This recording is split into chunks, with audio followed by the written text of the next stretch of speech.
एक गांव में एक आलसी आदमी रहता था। वह इतना आलसी था कि वह अपना कोई भी काम समय पर नहीं करता था।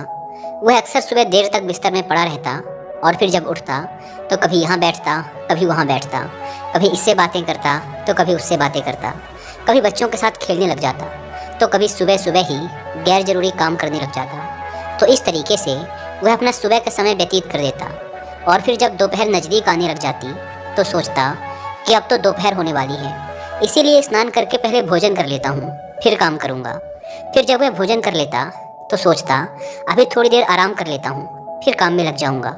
जब वह आराम करने के लिए लेटता तो उसे नींद आ जाती और वह 1.5-2 घंटे की गहरी नींद में चला जाता। जब वह नींद से जागता तब तक शाम का समय नज़दीक आ जाता और वह सोचता अभी थोड़ी देर में काम शुरू करूँगा।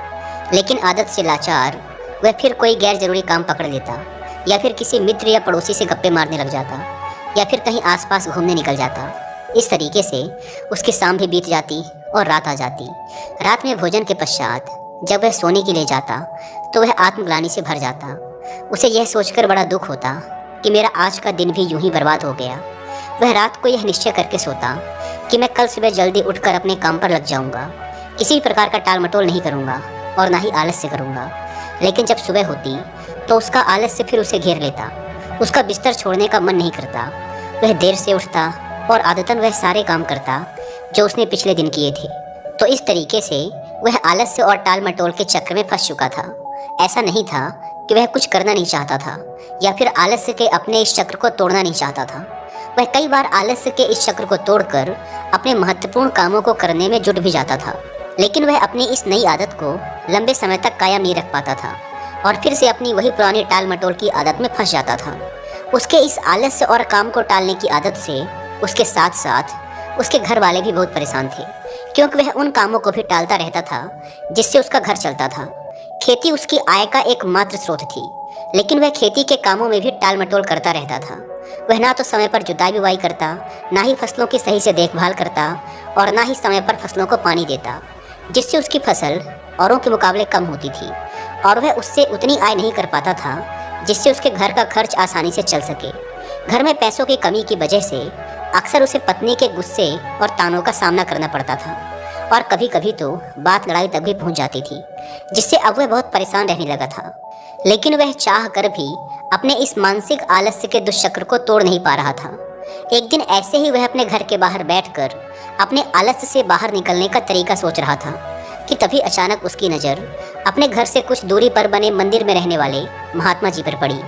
महात्मा जी को देखते ही उस आलसी व्यक्ति को महात्मा जी की अनुशासित दिनचर्या की याद आ गई। उसने सोचा, ये महात्मा जी रोज़ सुबह 4 बजे से भी पहले उठकर गांव के बाहर की नदी से स्नान करके आ जाते हैं। उसके बाद जब ज़्यादातर गांववासी सो रहे होते हैं तभी अपनी पूजा पाठ और ध्यान इत्यादि के काम में लगे होते हैं, और जब तक गाँव वालों की सुबह होती है और वो अपनी दिनचर्या की शुरुआत करते हैं तब तक ये महात्मा जी अपने मंदिर परिसर की साफ सफाई करके अपने मुख्य दैनिक कार्यों को खत्म कर चुके होते हैं। उसके बाद ये भिक्षा के लिए गांव में जाते हैं और भिक्षा लाकर अपना भोजन भी स्वयं बनाते हैं। भोजन करने के पश्चात ये पूरी दोपहर धर्म ग्रंथों का अध्ययन करते हैं और फिर शाम को मंदिर में आने वाले श्रद्धालुओं के साथ प्रवचन और वार्तालाप भी करते हैं। इसके पश्चात ये शाम की संध्या आरती करके अपना भोजन बनाते हैं और फिर रात में जल्द ही मंदिर के बाकी काम खत्म करके समय पर सो भी जाते हैं। तो आखिर ये इतने अनुशासित और कर्मशील कैसे रह पाते हैं? और ये महात्मा जी तो इतनी व्यस्त दिनचर्या का पालन वर्षों से करते आ रहे हैं। थोड़ी देर तक ऐसे ही प्रश्नों पर विचार करने के बाद वो आलसी व्यक्ति उन महात्मा जी के पास जाकर अपने आलस्य के कारणों का पता लगाने का निश्चय करता है। वह तुरंत ही उस मंदिर में पहुंच जाता है और उन महात्मा जी को प्रणाम करके उनसे विनती भरे स्वर में कहता है, मुनिवर, मैं आपके पास अपनी एक बहुत बड़ी समस्या लेकर आया हूँ। महात्मा जी ने कहा, क्या समस्या है तुम्हारी जिसे तुम इतनी बड़ी समझ रहे हो? उस आलसी व्यक्ति ने अपने आलस्य और टाल मटोल की पूरी कहानी महात्मा जी को सुना दी। उसने कहा, मुनिवर, मैं बहुत आलसी हूँ और काम को टालता रहता हूँ। मैं सुबह देर से सोकर उठता हूँ और फिर अपना सुबह का समय गैर जरूरी कामों में बर्बाद कर देता हूँ। उसके बाद मैं सारा दिन अपने महत्वपूर्ण कामों को टालता रहता हूँ और मेरा पूरा दिन बस यूं ही बर्बाद हो जाता है। और जब रात होती है तो मुझे खुद पर ग्लानि होती है और दुख भी होता है कि मैंने पूरा दिन बस यूं ही बर्बाद कर दिया। लेकिन अगले दिन मैं फिर वही सारी गलतियां दोहराता हूँ और समय को बर्बाद करता हूँ।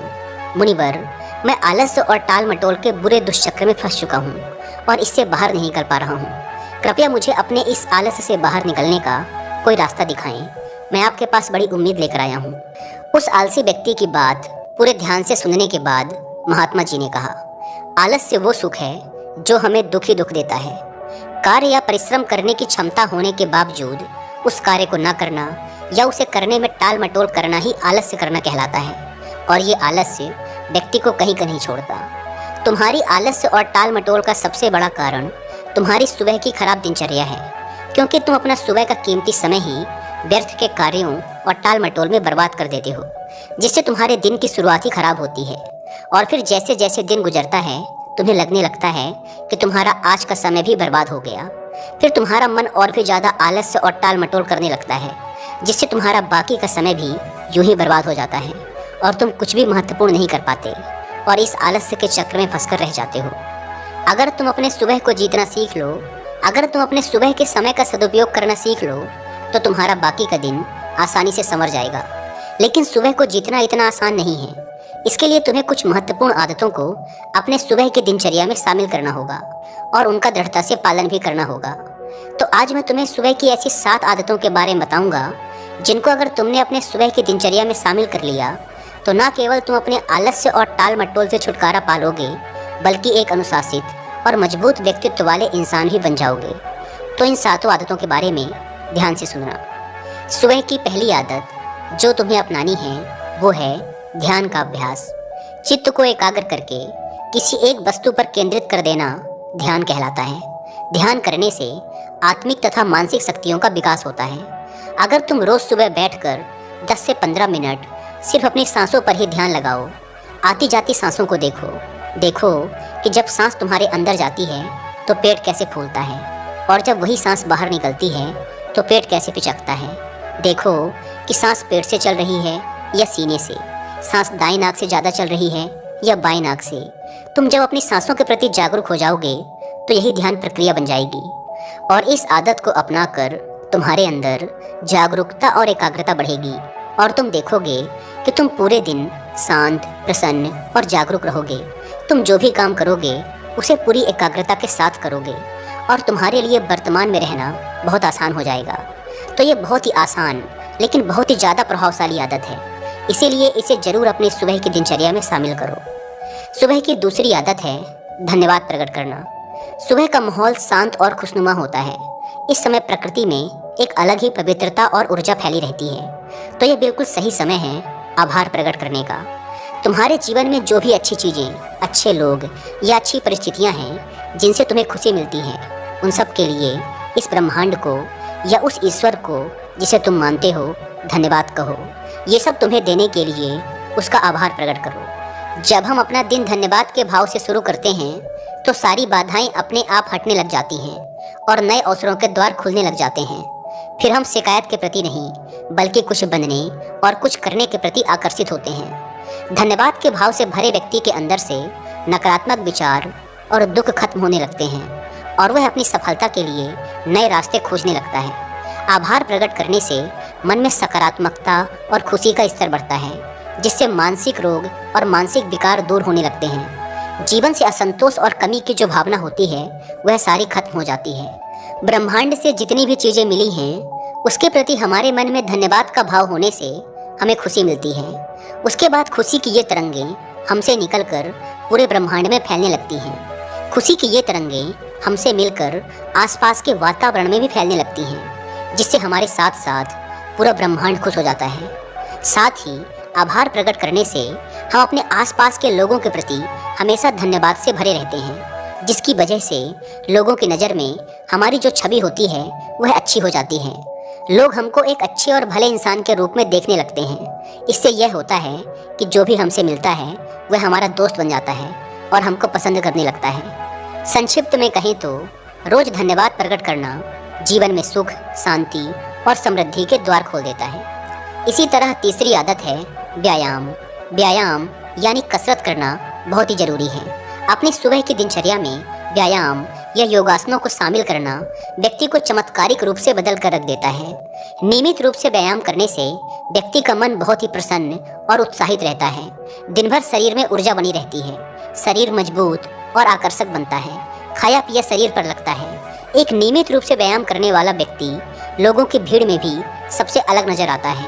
व्यायाम शरीर की कमजोरी, जकड़न और थकान को दूर करके व्यक्ति के आलस्य को खत्म करता है। साथ ही यह व्यक्ति को अनुशासित भी बनाता है। व्यायाम करने से मानसिक तनाव और चिंता में कमी होती है, क्योंकि ज़्यादातर व्यक्तियों को अधिकतर चिंता तो अपने शरीर और स्वास्थ्य को लेकर बनी रहती है, लेकिन व्यायाम करने से व्यक्ति का शरीर स्वस्थ बना रहता है, इसीलिए उसकी चिंताएं और परेशानियां भी कम हो जाती हैं। तो तुम्हें अपनी दिनचर्या में व्यायाम को जरूर शामिल करना चाहिए, और वो भी कम से कम 30 मिनट रोज। सुबह की चौथी महत्वपूर्ण आदत है अच्छी किताबें पढ़ना। दुनिया में जितने भी महान और सफल लोग हुए हैं, उन सब में एक आदत होती है कि वो सभी अच्छी किताबें पढ़ने के शौकीन होते हैं। वो अपने काम या शौक से जुड़ी किताबें पढ़कर लगातार कुछ नया सीखते रहते हैं, जिससे वो दूसरे लोगों की तुलना में बहुत आगे निकल जाते हैं। किताबों को पढ़ना भी एक ध्यान है। जब हम अपनी मनपसंद किताबों को पढ़ने में इतना खो जाते हैं कि हमारा अपनी आसपास की घटनाओं पर ध्यान ही नहीं रहता, तो यह भी एक ध्यान प्रक्रिया बन जाती है। इसीलिए जिन लोगों को ध्यान करने में समस्या होती है, उन्हें अपनी मनपसंद किताबें पढ़नी शुरू कर देनी चाहिए।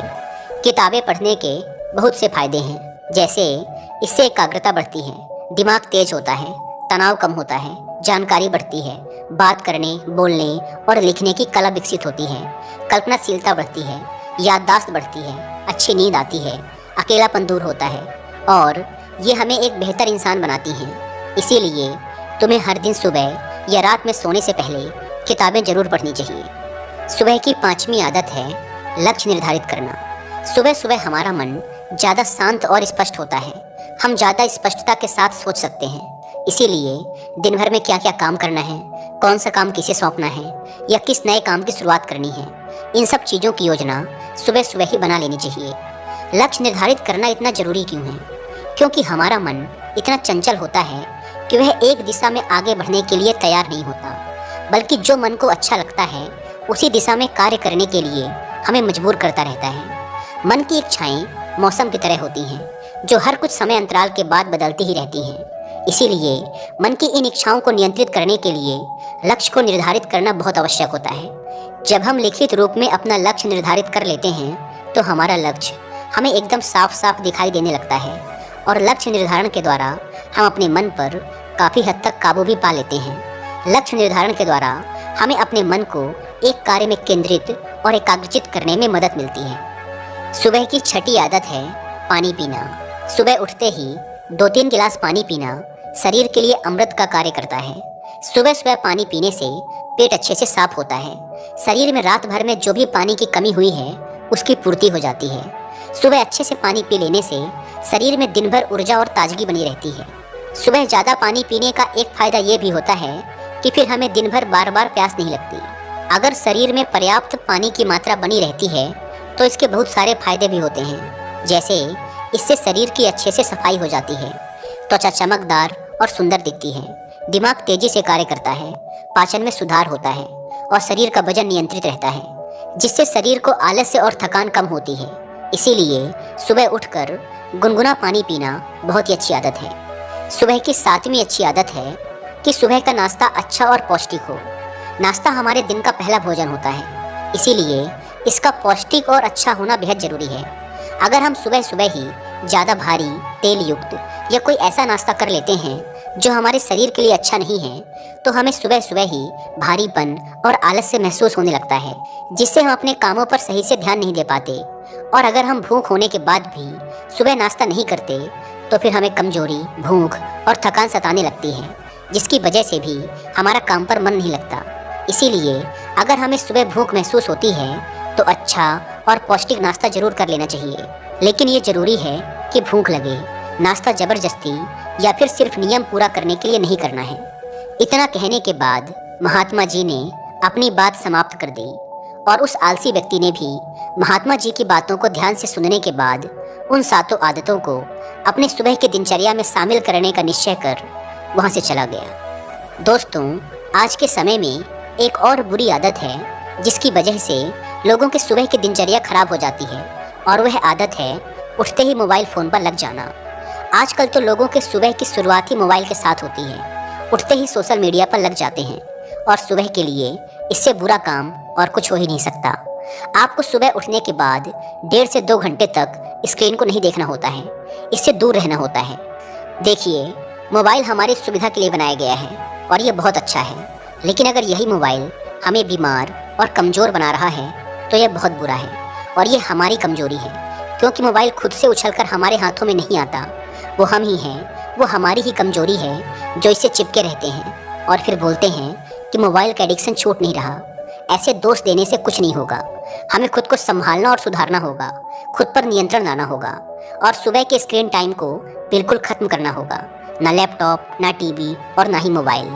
सुबह अलार्म के लिए भी मोबाइल का उपयोग नहीं करना। अलार्म के लिए एक छोटी सी अलार्म घड़ी खरीद लो, क्योंकि किसी भी बहाने से सुबह हाथों पर मोबाइल नहीं आना चाहिए। तो ये थी वो 8 आदतें जिन्हें अगर आप अपनी सुबह की दिनचर्या में शामिल कर लेते हैं तो आपकी सुबह तो शानदार बनेगी ही, साथ ही आप अपनी ज़िंदगी में बहुत ही सफल और खुशहाल भी रहेंगे। तो दोस्तों, मुझे उम्मीद है कि आपको यह वीडियो पसंद आई होगी और वीडियो में यहाँ तक बने रहने के लिए आपका बहुत बहुत धन्यवाद।